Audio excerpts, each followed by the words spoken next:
Hello, everyone, and welcome to Musing, music for the adventurous listener here on CJSW 90.9 FM in Calgary. I'm your host, Janna Sailor. Thank you for joining me for this hour of music, conversation, and discovery. On today's episode, a preview of the sounds and people of the Winnipeg New Music Festival.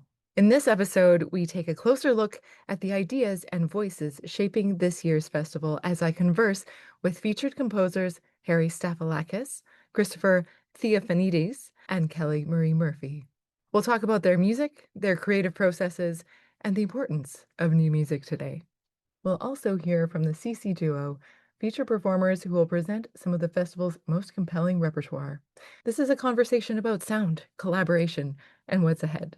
An introduction to the music you're about to hear at the Winnipeg New Music Festival. So let's dive in.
I'm Haralabos Harry Stafylakis. As far as Winnipeg and WNMF is concerned, I am the composer in residence of the Winnipeg Symphony Orchestra, and as part of that role, that position that I've held since 2016, I also am the co-curator of the Winnipeg New Music Festival, which is presented by the Winnipeg Symphony.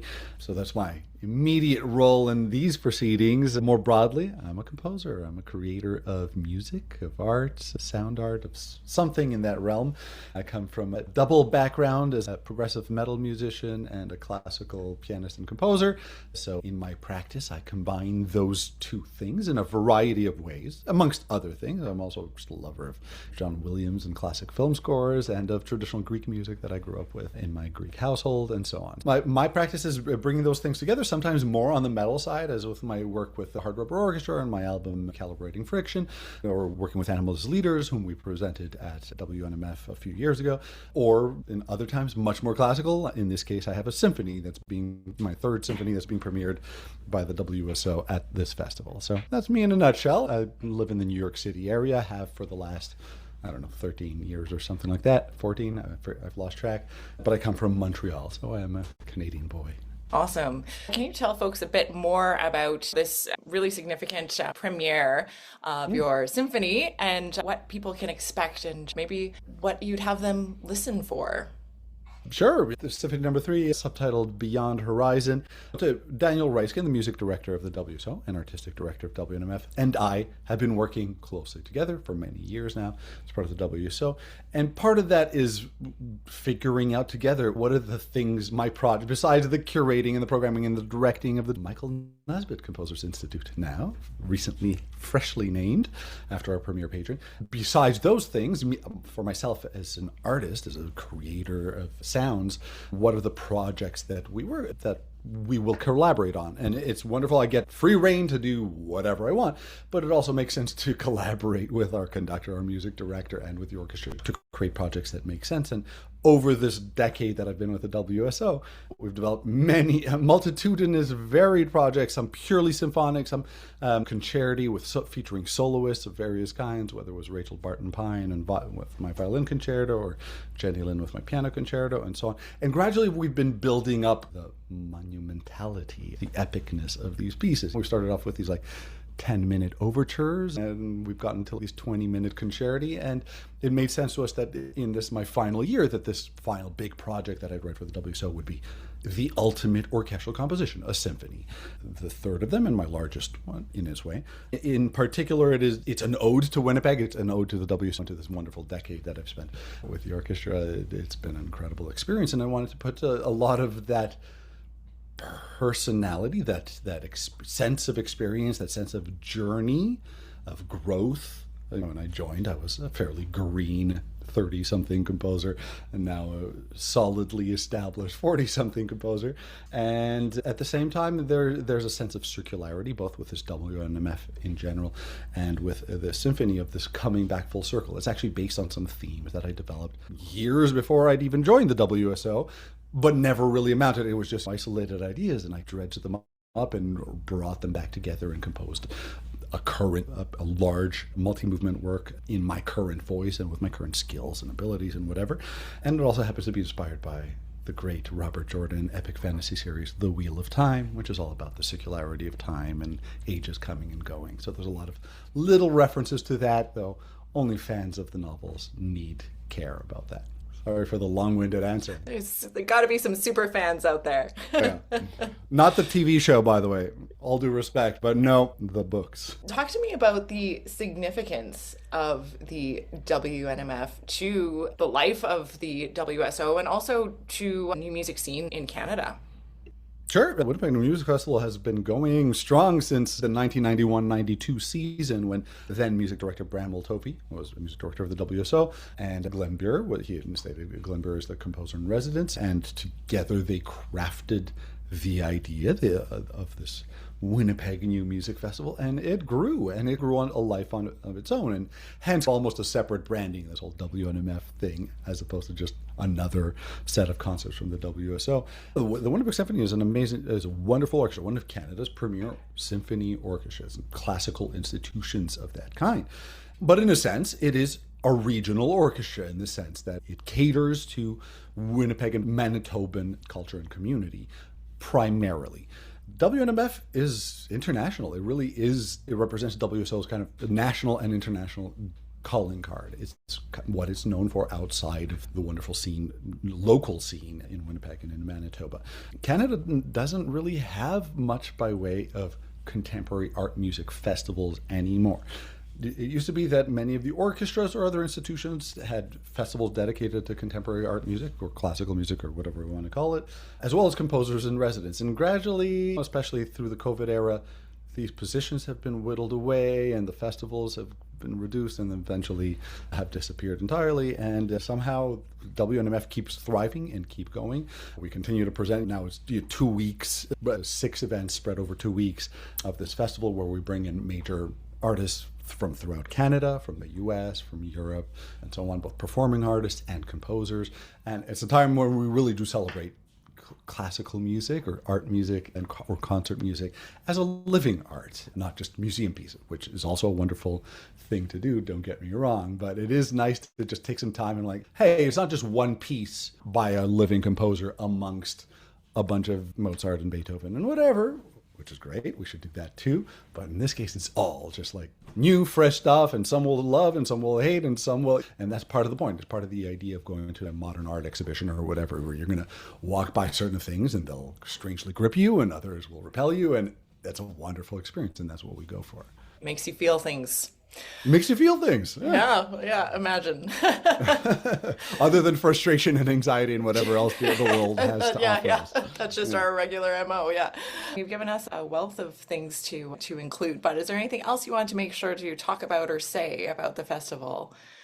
For local Winnipeggers who have access to the WSO and to the Winnipeg New Music Festival, you probably know all about it and you already have experienced it in some way. And if you haven't, please join us. Come check some of it out. Something that every institution and every classical organization and every orchestra deals with to some extent is people who don't know, who are not part of this culture, this segment of the arts and entertainment industry, and might be a little intimidated or put off by the impression of what it's like to go to a symphony orchestra concert.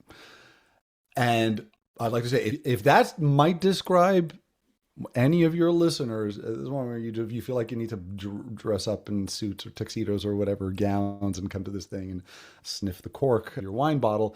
That's not the vibe whatsoever at WNMF. Come in jeans, come chill, wear your hoodie, enjoy just having a beer with us before and after. We'll have all sorts of events, pre-concert and post-concert events with the artists where we're just hanging out loosely in the hall and discussing and chatting informally and formally.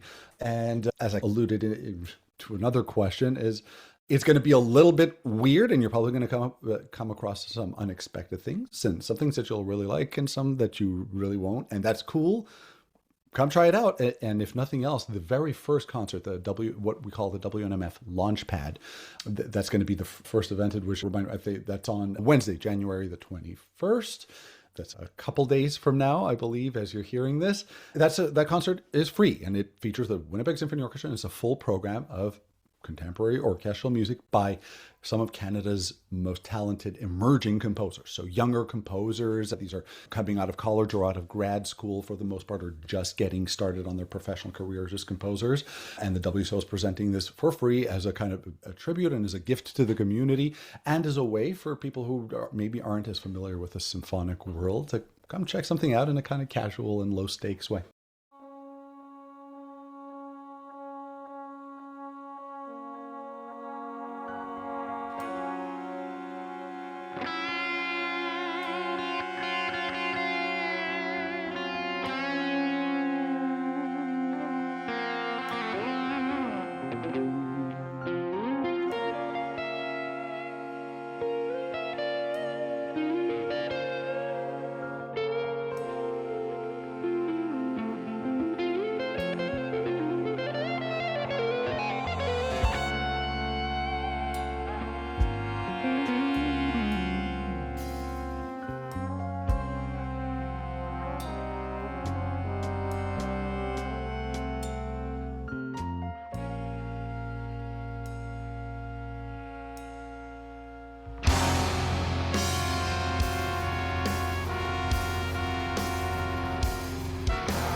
Next, we're joined by the CC Duo, featured performers at this year's Winnipeg New Music Festival.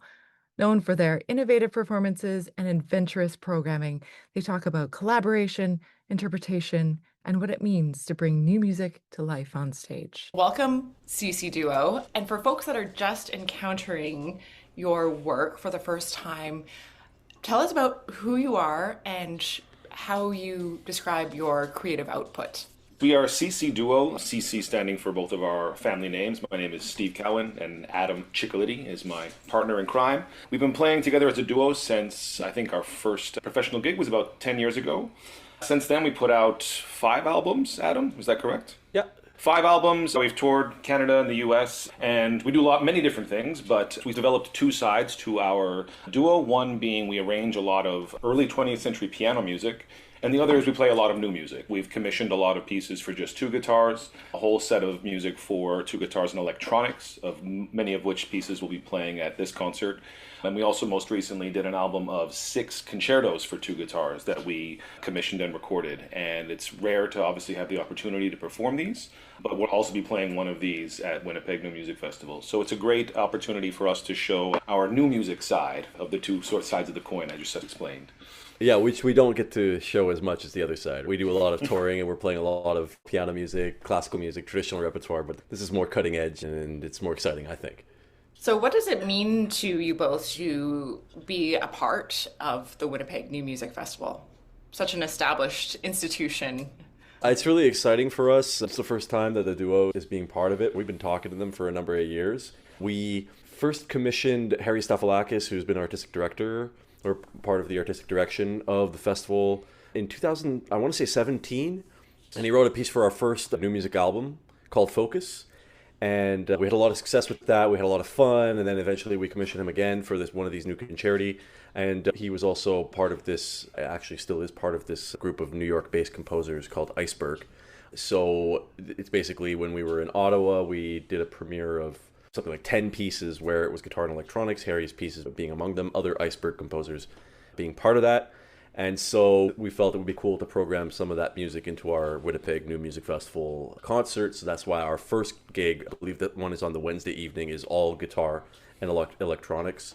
Some of the Iceberg pieces, some of our more acoustic pieces, but with electronics added. And there's a couple of little solos in there as well. So we're really excited to have the opportunities not only to show this music for guitar and electronics that's written especially for us, that we've really spearheaded, but also the chance to play with the Winnipeg Symphony Orchestra through the festival. I think it's a really cool collaboration, and I'm excited to just get in there. We have a rehearsal, and then the next day we just perform, so it's pretty awesome. Yeah, true festival form, hey? I've admired this festival from afar for a long time. I've always been very impressed by the lineups, and I just think it's very cool and bold to put off like a big contemporary music festival in the dead of winter. I just think there's something very cool about that. Yeah, just get inside and expand your brain with the newest sounds out there. And it's just always, again, very impressive. So honored to be a part of it.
My name is Christopher Theofanidis. I'm a concert composer living in New Haven, Connecticut, and teach at Yale University for many years. And I write music for the stage in the form of opera and ballet, concert music for orchestra and chamber music ensembles. I love vocal music, write a lot for chorus and solo vocal works, and super delighted to be coming to Winnipeg. So, talk to me about the pieces that you have on the program, what people can expect, give them a preview, what maybe some things they can listen for or, grab onto as they experience it. Well, my own interests in terms of like subject matter and things like that often tend towards the spiritual or the common humanity between people.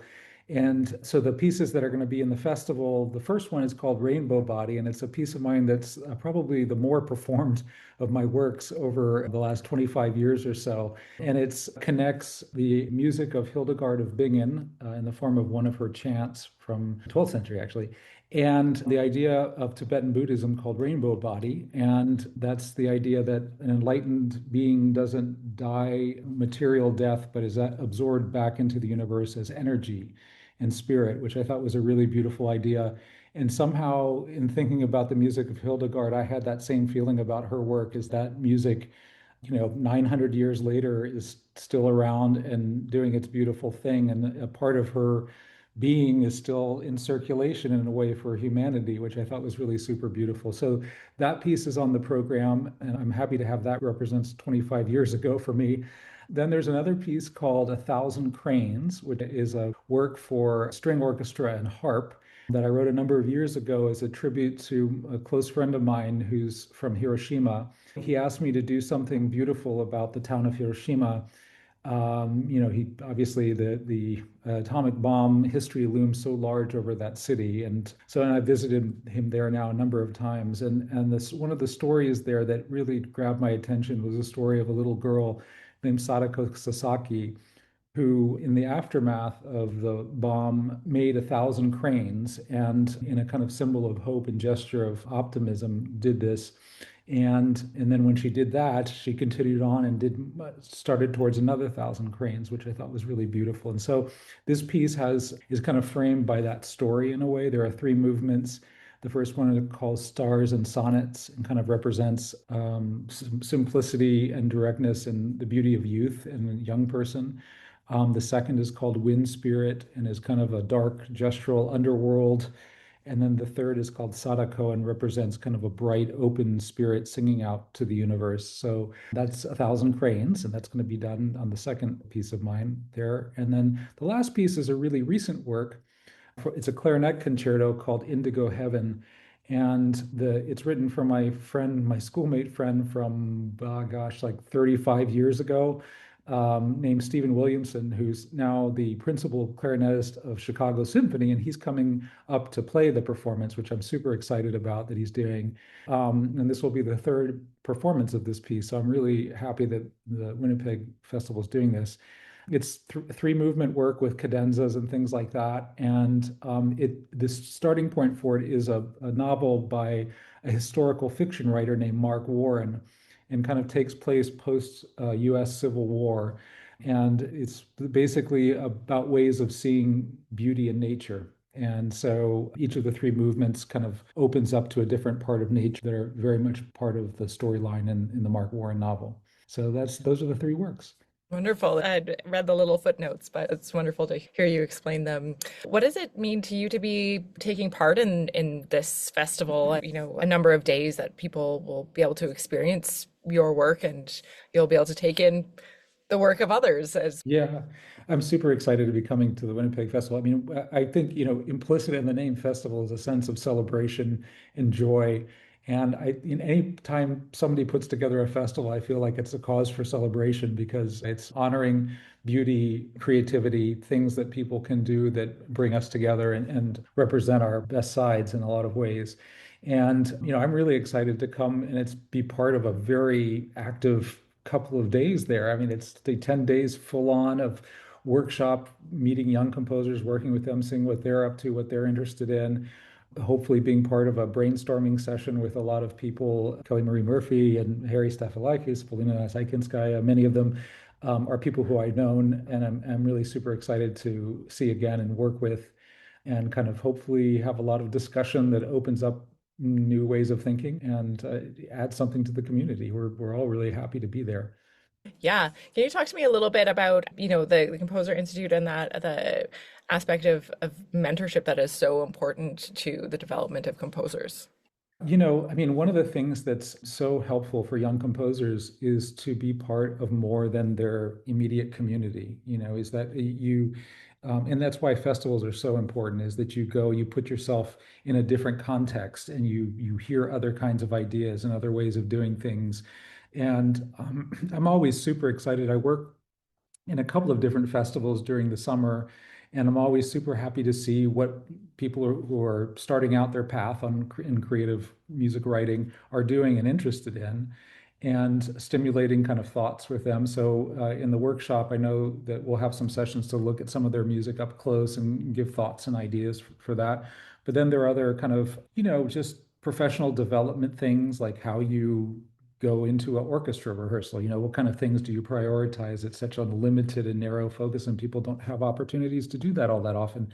So just even common sense things that you might take for granted, you don't necessarily learn about in school and professional settings.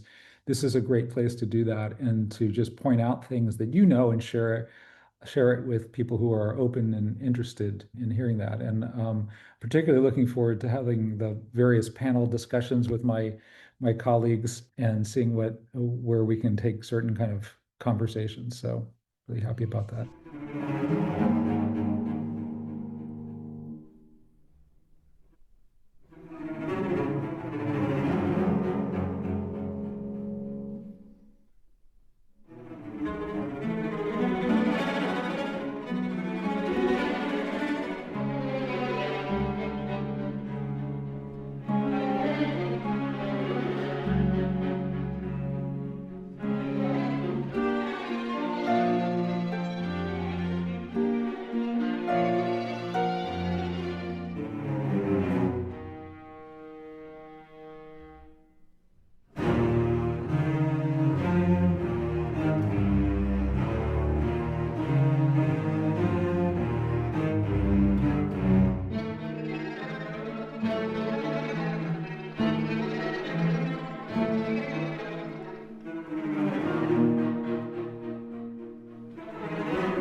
Next, I am joined by Kelly Marie Murphy, newly appointed composer in residence with the Winnipeg Symphony Orchestra and incoming curator of the Winnipeg New Music Festival.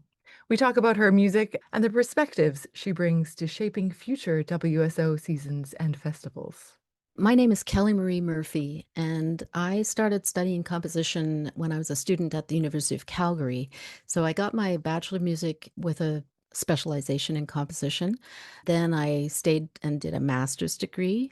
And then I moved to England and I did a PhD in composition from the University of Leeds. And it sounds like a lot of time learning to write music, and it is, and it takes that amount of time just to develop, I think, a voice as opposed to just the craft. So it's blending the art and the craft. And coming to that, I think my approach is that I needed to engage with all elements of my musical background. What does it mean to you to have this appointment come across your radar to be able to work with the WSO almost in an intimate way? As it's like a composer in residence is the title, correct? Yes. Yeah. To talk to me about that composer and ensemble relationship and how to develop that and what that means to you as a composer. This is huge for me. I'm honored. I'm shocked. The first time I attended the New Music Festival was January of 1995. So 31 years ago, I had just completed my PhD in England. I think I had defended my dissertation like in November of 94. And then it was also on the heels of the reason that I was invited that year was because of the CBC Young Composers Competition. And I was the winner of the string quartet category and the People's Choice Award. A bunch of us that were involved in that concert were invited to the Winnipeg New Music Festival and had our pieces played there. And I was involved. So I came back in 96, the following year, for my first orchestral piece, and many years, many commissions. I think everything that they were playing, almost everything that I had written, I have a long relationship with this orchestra. And to come full circle like this and be the composer in residence is just amazing. And I think what might be shocking is that I was in a position, I guess, through training to be a composer in residence in the late 90s, but it was never something that I personally could do. Back in the 90s and up until quite recently, actually, composer in residence really meant in residence, uprooting your family and moving somewhere to live off of one person's salary. It wasn't possible. So this is enormous for me. Here I am. I've got a job. Amazing. And I've always thought, was this going to be, I have obviously doubts about what's going to happen. I'm an introvert and I'm thinking, oh boy, now there's a lot of responsibilities about reaching out to people and curating a festival and on stage talking and all of this. I feel like I'm going to learn an awful lot. And I'm thrilled because although some of the people in the orchestra that I knew for the past 30 years, they're starting to retire. But the weirdest thing is that I have a couple of former students that are in the WSO orchestra now. And I think that it's going to be beautiful. It's just going to be one of those full circle moments. And I'm really excited about it. I love that when music and life intersect that way. I just wanted to give you an opportunity if there's anything else that you wanted to say about the festival, about perhaps to folks that are maybe attending it for the first time or experiencing WSO or approaching contemporary music as a relative newcomer to the experience. Perhaps you could speak to that as something that people sometimes shy away from. Sure. So I think if anybody is on the fence about what are they going to discover at a new music festival, just give it a try. Like, what do you have to lose? My first festival, I came at it as a composer, and here I was meeting other composers and hearing music and learning about things. And it was welcoming and interesting. And what I would say to audience members is you don't have to love everything. You can be a little uncomfortable, but I guarantee there'll be something. It'll open conversations. It will make you hear the music in a different way. And it's okay if you don't like something, but don't dismiss the entire art form. What I always loved about the New Music Festival was just hearing the composers talk about how did this piece come to be?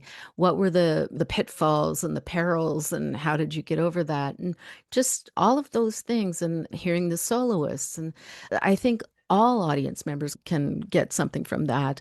Lovely always to hear what the conductors feel about, because it's huge to have to think about how much rehearsal time each thing gets.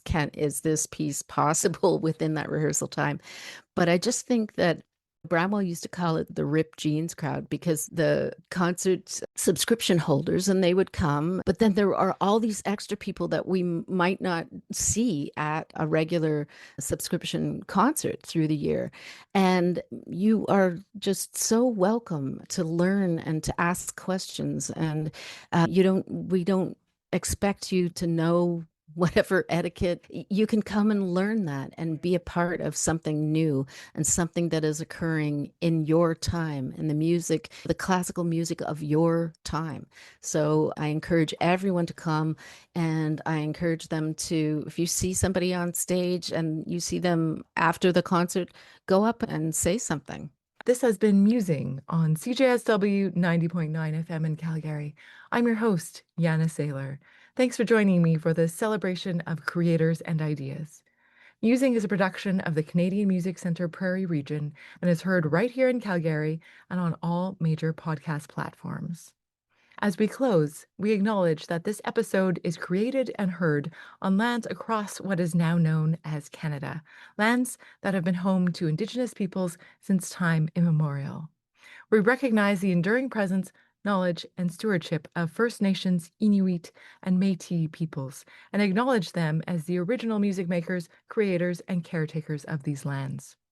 We offer this acknowledgement in gratitude and as a reminder of our shared responsibility to listen, learn, and move forward with respect.